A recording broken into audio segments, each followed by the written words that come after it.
पहले तो मेडिटेशन के बारे में समझना पड़ेगा कि मेडिटेशन क्या है। वेस्टर्नाइजेशन जो हुआ है पाश्चिमिक संस्कृति, उससे जब हम ध्यान का ट्रांसलेशन करते हैं, बच्चों को बोलते हैं, छोटे बच्चों को, तो इमीडिएटली डिक्शनरी में देखने लगते हैं मेडिटेशन का डेफिनेशन क्या है। ऑक्सफोर्ड डिक्शनरी क्या बताएगी? Focusing your mind on one object for considerable time. ध्यान जो है, यदि हम अपने पौराणिक किताबें पढ़ेंगे तब ध्यान का मतलब है मन से पार जाना, transcending your very mind. Right brain left brain होता ही नहीं है, उसकी असर is to transcend the mind itself. We start in heartfulness way with the heart. We focus our mind with a supposition that divine presence in my heart. जैसे हम mathematics में करते हैं ना, this plus this is either this or not this, and in the end this hypothesis we are either proving or disproving. Okay, so we go through this experimentation of feeling the presence, and if you feel it, you say it's present. If you don't feel it, not present, right? So anyway, when we meditate on the heart, physiologically speaking, it is the right brain that will be activated first.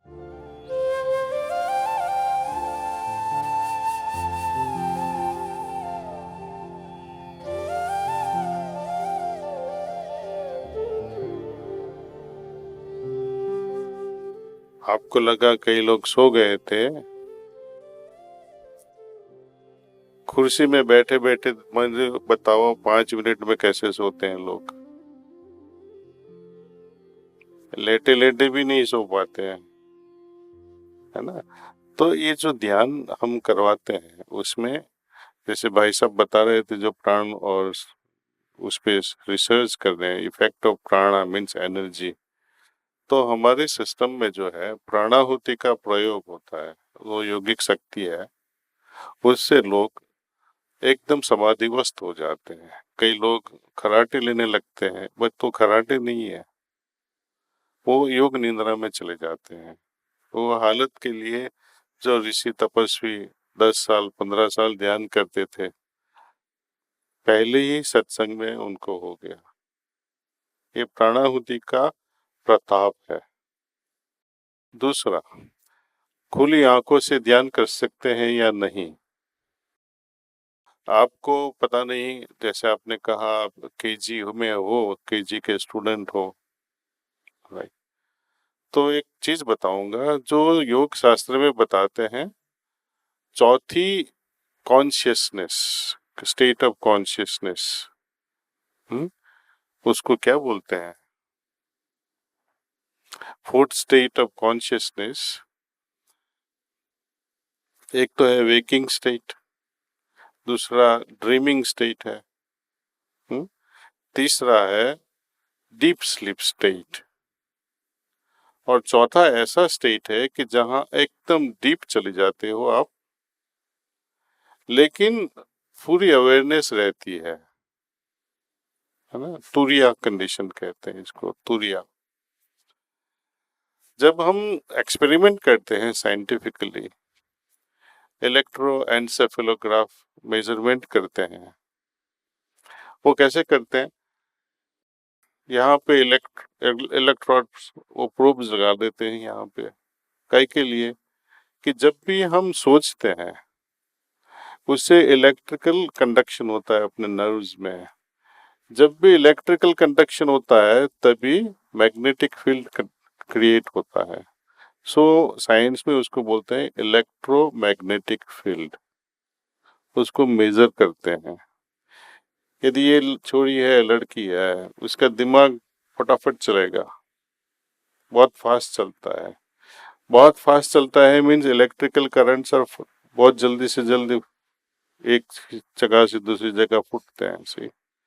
तो उसका magnetic field strong रहेगा और frequency भी बहुत fast रहेगी। जब हम कोई इंटरेस्टिंग किताब पढ़ते हैं एकदम उसमें लय हो जाते हैं, तब ये भी वेव्स कम हो जाएंगे क्योंकि हमारा मन में अभी विचार बहुत कम हो गए। ठीक है। एक्सपेरिमेंट बहुत किए गए हैं ध्यान के ऊपर कि जब लोग 20,000 घंटों के साधना करी अपनी जिंदगी में पूरे और 30,000, उन लोगों में गामा वेव्स जो होते हैं, डेल्टा वेव्स जो होते हैं, एकदम स्लो चलते हैं, कई फास्ट चलते हैं, तो वो दिखाई देते हैं। हमने देखा है कि ये जो सहज मार्ग का जो ध्यान है, आप पहली बार भी क्यों ना किया हो, उनके वेव्स सीधा तुरिया हालत में चले जाते हैं, फोर्थ लेवल ऑफ कॉन्शियसनेस। उसमें क्या होता है, खराटे तो ले रहे हो आप, लेकिन पूरी जागृत हो आप। डीप स्लीप स्टेट जैसी हालत है, as if you are fully relaxed but fully aware. ये योग साधना से ही होता है। और जब यही हालत आंख खुली रख के आ जाती है, क्योंकि जो मेडिटेशन हम आधा घंटे की है सुबह, लेकिन जो मेडिटेटिव स्टेट बन जाता है हमारा, ध्यान के बाद की जो हालत है वो भी इतनी सूक्ष्म और समाधिमय रहे, मेडिटेट ध्यान में ही रहे, तो खुली आंखों से भी आपकी brain wave activities will be exactly like that तुरिया स्टेट, जिसको हम तुरियातीत कहते हैं।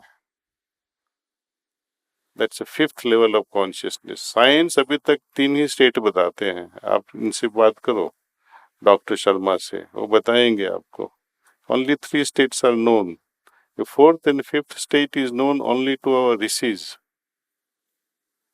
शास्त्र में हम पढ़ते हैं, लेकिन only in heartfulness way we are able to show तुरिया and तुरियातीत scientifically.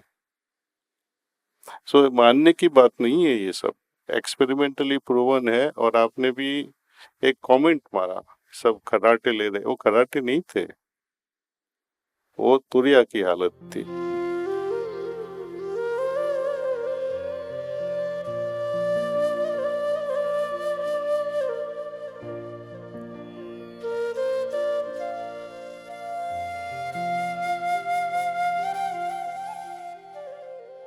Evidence based experimentation जो होता है उसकी भी लिमिट होती है। जैसे साउंड वेव्स है, साउंड वेव्स कहाँ तक सुनोगे आप, है ना। एकदम हाई फ्रीक्वेंसी वाले होंगे वो भी नहीं सुन पाएंगे, एकदम लो फ्रीक्वेंसी वाले होंगे वो भी नहीं सुन पाएंगे, लेकिन कुत्ते होते हैं, बिल्ली होती है, उनको पता चल जाता है। Similarly visual spectrum, ultra and infra, उसके बाद हम देख नहीं सकते हैं। दैट डजंट मीन कि लो फ्रीक्वेंसी वाली लाइट नहीं है या हाई फ्रीक्वेंसी वाली लाइट नहीं। ओके। अपनी जो नर्वस सिस्टम है उसका फील्ड जो क्रिएट होता है, इट सपोज हम समाधि एकदम बराबर जोश लगी, उससे इलेक्ट्रोमैग्नेटिक फील्ड मेजर होता है, लेकिन उससे भी ज्यादा जो कुछ हो रहा है उसको तो वो मेजर नहीं कर पाएंगे। So evidence will fail there because there is no evidence. Individually, you can say it. And this individual experience also, we are able to say only up to a certain extent. बाद में, there is no vocabulary to describe that state. Even when I say I'm feeling peaceful, okay, you will understand I am feeling peaceful to the understanding that you have a peace. You will not exactly match the peace that I have felt. Right? So both will differ. That's why Upanishads में बताते हैं, जब final state में वो पहुंचते हैं, नेति नेति नेति, not this not this not this. इस दुनिया में एक भी चीज ऐसी नहीं है कि जिसके साथ मैं उसको कंपेयर करके कह सकूं कि ये ऐसा है या वैसा है, कुछ भी नहीं है। So evidence after certain level of consciousness is reached is impossible.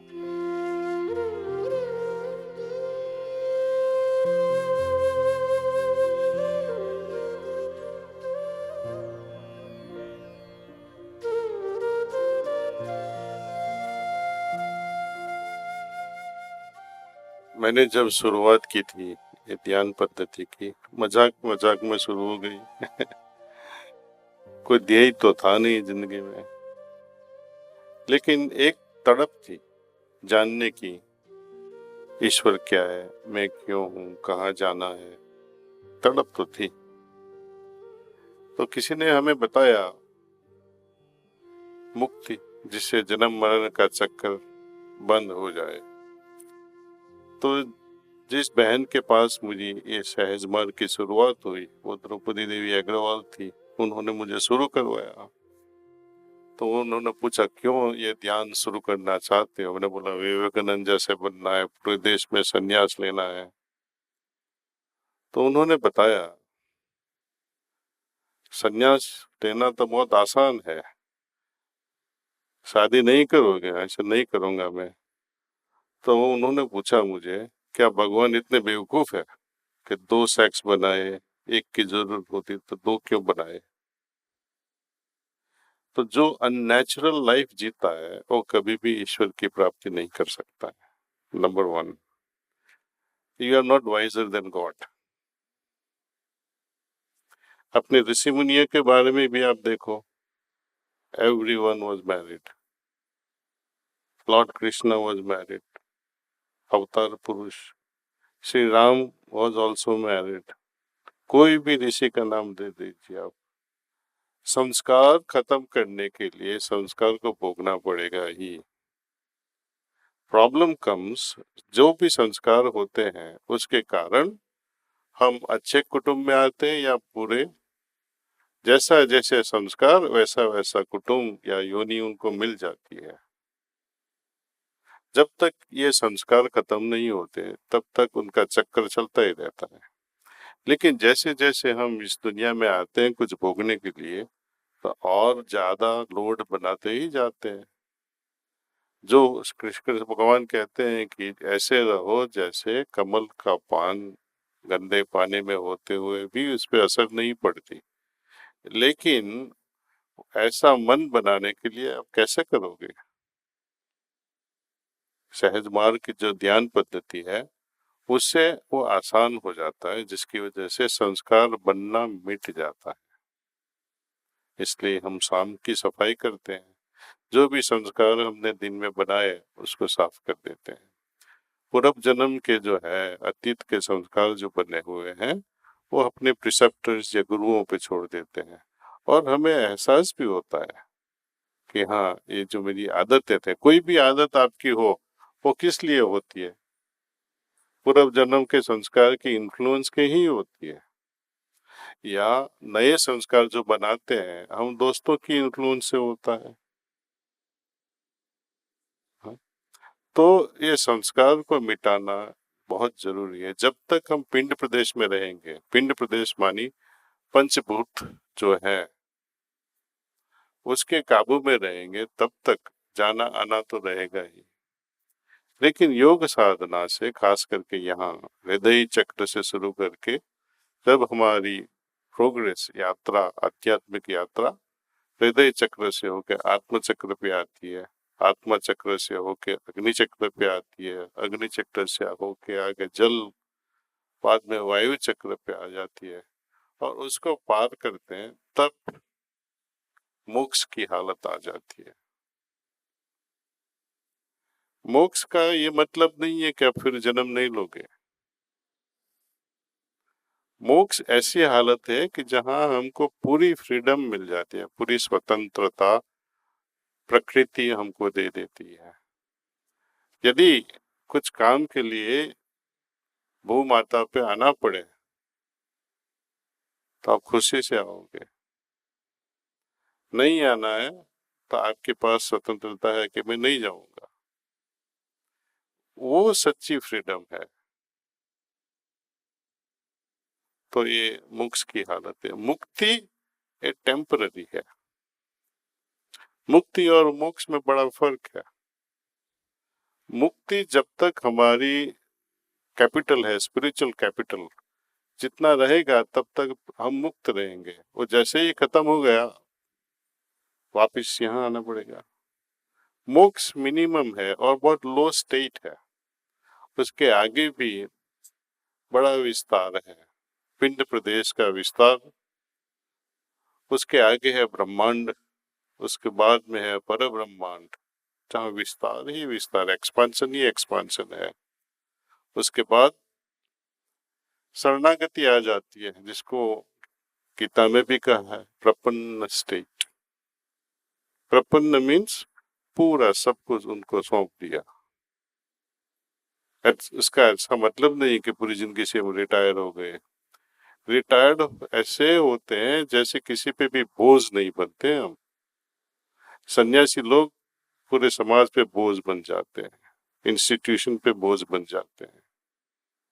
ये तो कुछ और चैप्टर हो गया, लेकिन उसके आगे भी जाना है इसे।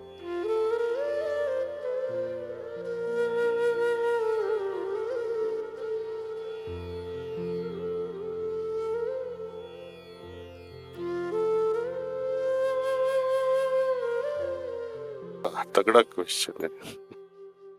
व्हाट इज काली? उसके बारे में आप ठीक से सोचो। अंग्रेजी बोलो, हिंदी बोलो, चलेगा? ओके। आप एक क्षण के लिए सोचो, आंख बंद करके, कि जब सृष्टि का सर्जन नहीं हुआ था उस समय की हालत क्या होगी? सोच सकते हो? जब कोई सितारे नहीं थे, तारे सितारे, कुछ प्लैनेट्स भी नहीं थे, गैलेक्सीज भी नहीं थी। जब चांद नहीं होता है, तारे नहीं होती, तो क्या होगा? अंधेरा ही होगा ना। पूरा अंधेरा दुनिया में छाया हुआ था, पूरे विश्व में अंधेरा ही अंधेरा। अपने ऋषि मुनियों ने वो कालेपन को रूप दे दिया। इनको कहने लगे काली, उसका रूप दे दिया। और आप देखोगे उसका रूप कुछ खास है भी नहीं। जब पहला क्षोभ हुआ, सर्जन का पहला क्षोभ, करोड़ों एटम बम जैसे फूटते हैं, ऐसा फूटा वो सोर्स से।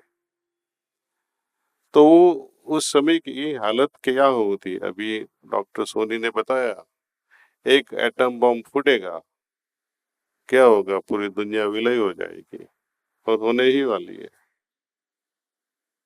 वो तो करोड़ों से भी ज्यादा, एटम बम से भी ज्यादा फूटा था पहले।